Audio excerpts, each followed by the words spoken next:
Hi, everybody. Welcome to another episode of Dr. Cammy Goes Keto, where I'm transitioning from a standard American diet to a ketogenic / carnivore diet.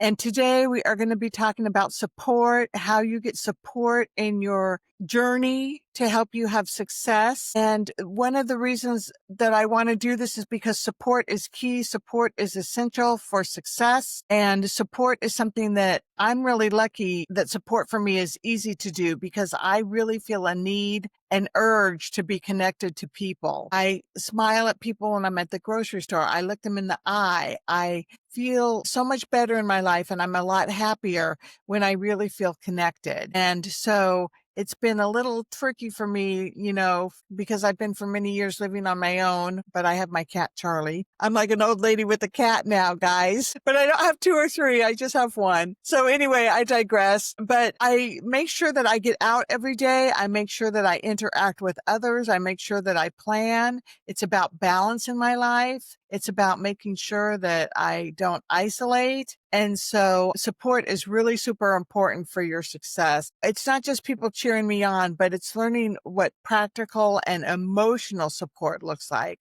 You need to really be able to connect with people on a deeper level. And I hope that you can go and watch my video on connection, because that kind of teaches you how to help connect to people and to have more support in your life, which ultimately gives you more success. So studies have shown that support with people who are in a changing of their diet plan, a weight loss plan, or, on a dedication to be doing something different with their food, support increases your chances of success. There's greater loss, and there's less relapse in people who are in support groups and community groups.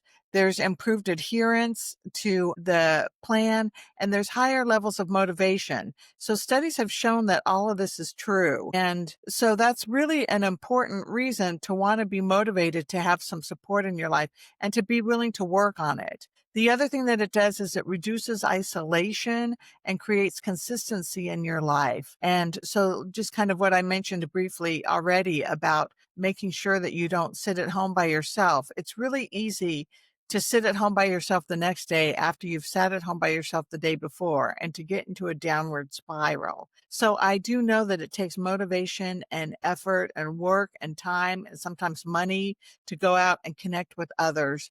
But sometimes it can just be a little simple walk in the park. I have a pool up at my community center, and I call my girlfriend. We go up there just for an hour and sit at the pool and connect. And that can increase your chances of success in your program. So that is a type of support. So life gives us all kinds of challenges. We have stress. We have social challenges, we have emotional challenges, and the support that you work on can pay off in spades. It is intentional. It is something that takes, like I said, time, energy, and effort. So what kinds of support are there? You can have personal support with your family and friends, and these can be people that are closest to you that you can really confide in and share with them what's going on with you on a personal level, and they can provide support for you. I actually had one of my family members call me before Thanksgiving dinner and tell me what was on the menu to make sure that there were things there that I could eat. And so that's why communication is really, really important, to communicate with people initially, what you need to do. So there's also professional support that you can get in the form of counselors and therapists, psychiatrists, sometimes if you need medication that can help you reduce anxiety and be able to allow you to get out in the world, or also help with depression. That can be something that's very important too. And then there's self-support, which is really one of the most important ones, because you're with yourself 24/7. So you can support yourself through positive affirmations, through journaling, through keeping a food plan, and through celebrating your small steps of success one at a time. That's really, really important. That's something that I'm not the best at is celebrating my successes. And the other thing that I wanted to say about support is that one of my main sources of support are calling people that are in my sugar addiction group, or that are in my Overeaters Anonymous group, or my AA group. How many groups can a girl have? And, of course, my family and my friends, getting on the phone. And it can just be a quick 2-minute thing. One time I called somebody on my way into a grocery store and felt like I needed a little bit of support. I call it insurance. When I call people, I call them and I say, I'm getting some insurance because I have to go into the store and buy some food. And so I called her before I got into the store. And then I went into the store and I called her after I got out of the store. And as I was walking around in the store, I felt like she was on my shoulder. I felt like she was there saying, make this decision, not that decision, put this in the cart, not that in the cart. And so it was successful and I did great. And so as I continue in this journey, which has been a struggle for me, with the allergy of the body and the obsession of the mind, for this food, this sugar and ultra processed carbs, which have really had a hold on me. I'm working hard to get off of that and find that calling people is a really big source of support for me. So how do you build your support system? You just got to get out there and do it. Like I mentioned before, it's intentional. It's not going to happen on its own. You have to make the effort to reach out, and communicating is the biggest part. So maybe even if you don't feel like it's a big, huge support system yet, making a phone call to somebody today. If you just say, my goal today is going to be to call somebody. And then maybe the next day you can call the same person, or you can call someone different. It's just little steps that you take at the beginning. But communication is really, really key. You have to get out there and start telling people what you need. Finding a buddy is really helpful. I have multiple people that I kind of call my buddies, and I'm really, really grateful for that. And like I said before, I'm grateful that it's easy for me to do this.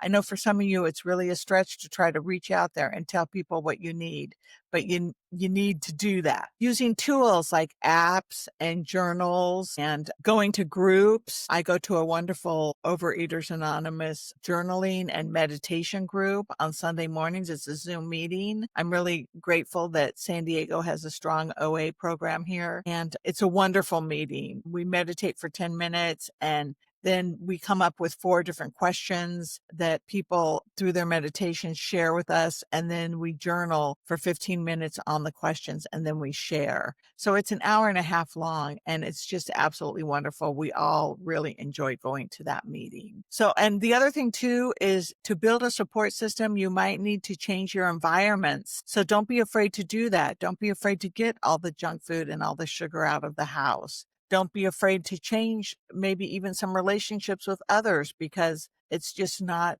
relationship that's conducive to supporting you for what you're up to. Limit certain invites. That's another thing that's really important. Sometimes I don't go to the potluck anymore because that's just such a trigger for me. Sometimes I feel strong enough to be able to eat before I go, and to just have, certain foods while I'm there that are small amounts. But I have been known to not go to a social situation because I was too nervous about what was going to happen with the food there. And, that's okay. So seek professional help. That's something that I had already mentioned. That's how you can help to build your support system. So support is really, really essential to having success around this process of getting off of certain foods, and especially for sugar and flour, and for me now, caffeine. I'm on 18 days, so excited about that.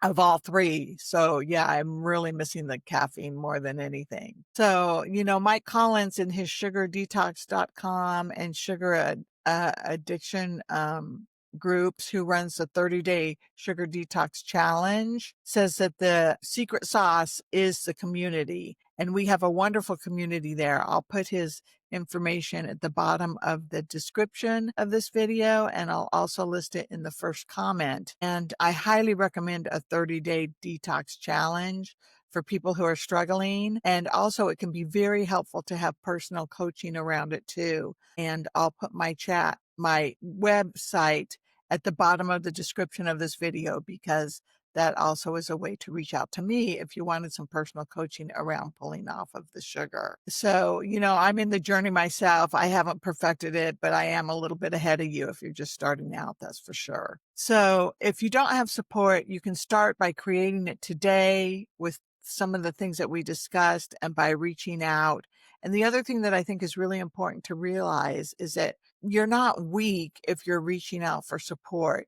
You're very wise when you're reaching out for support. And so in my life where, I really feel like discipline and determination are what can create your dream. And I learned that by going through the dream of becoming a doctor and sending myself through 14 years of training. You can have the discipline and the determination to get some support in your life too.